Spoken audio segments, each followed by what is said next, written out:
There's a big petition from change.org with 3.6 million people having signed it. So it was a big petition from all around the world. So we delivered to Boris Johnson. So listen, keep your promise.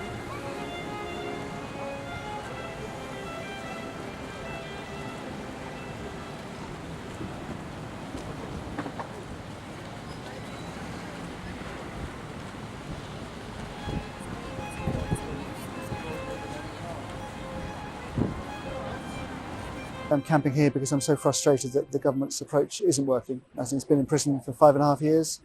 I think if they don't change their path, she's going to be put back in prison and it'll be a long time longer. Nazanin was taken by the Revolutionary Guard because the British government owes some money to Iran for an old tanks debt. The British government has never paid that money, so because of that, Nazanin's still in prison.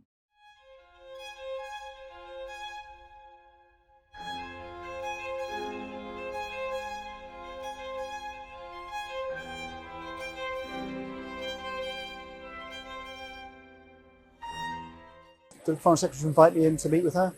Yesterday I had a meeting. It was me, my Member of Parliament, plus my family, plus our lawyers. There are 4 demands in our hunger strike, one of which is, Nazanin is held over your government debt. Well, why don't you just pay your debt? They couldn't explain why they couldn't. They couldn't explain what the problem was, and they wouldn't even acknowledge as to whether paying it would help Nazanin. So I came out very frustrated. It felt like we'd gone in there expecting some movement, and we got nothing.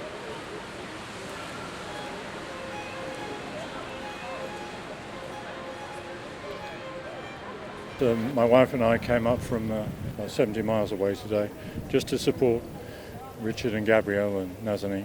I feel ashamed that as a British citizen that a British passport holder from a British family has been allowed to be kept in prison, to be kept hostage, because since the beginning of this, it's now become very clear that this is a dispute between 2 governments and money is involved, but that's nothing to do with this family.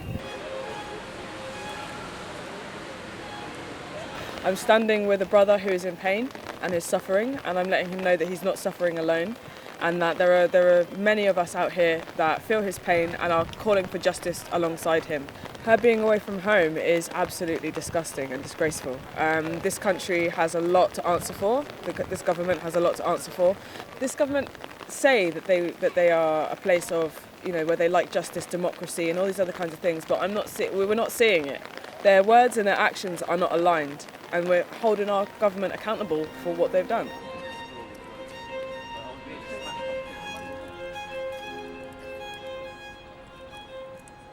So obviously it's hard for Nazanin. She when Gisha was in Iran, she could see her at prison visits.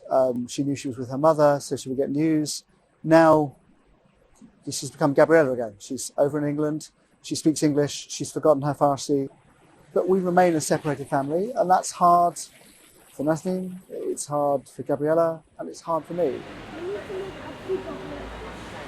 It's bedtime. I want mummy when she's crying. She sometimes says, I wish mummy could come to pick me up from school, like the other children have. Ask when mummy's coming home. And obviously, at the end of Nazanin's sentence, we thought she was going to come home.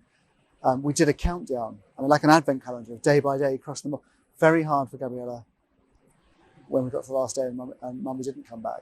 So we didn't really provide any. The whole family is supporting Richard. It's not just Richard and Gabriela that are missing Nazanin. It's grandparents, it's sisters, brothers, in-laws. The whole family is missing Nazanin.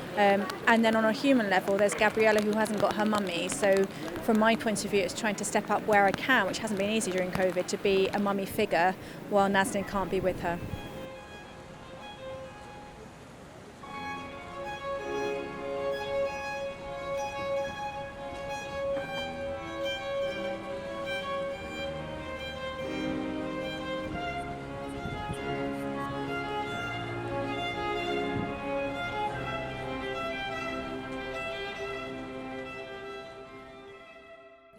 So the immediate danger is her being put back in prison. I spoke this morning, I'm worried, fearful of her husband starving himself and what that's like, fearful of the impact on her daughter and how her daughter, getting upset, seeing her father deteriorate.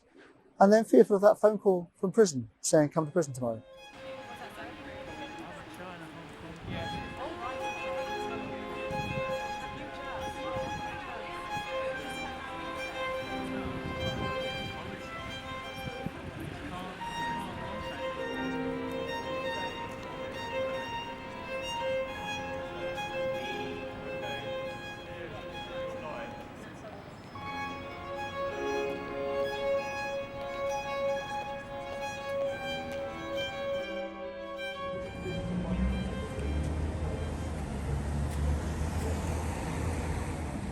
It's hard going, but I should be grateful for the fact I've got family here supporting.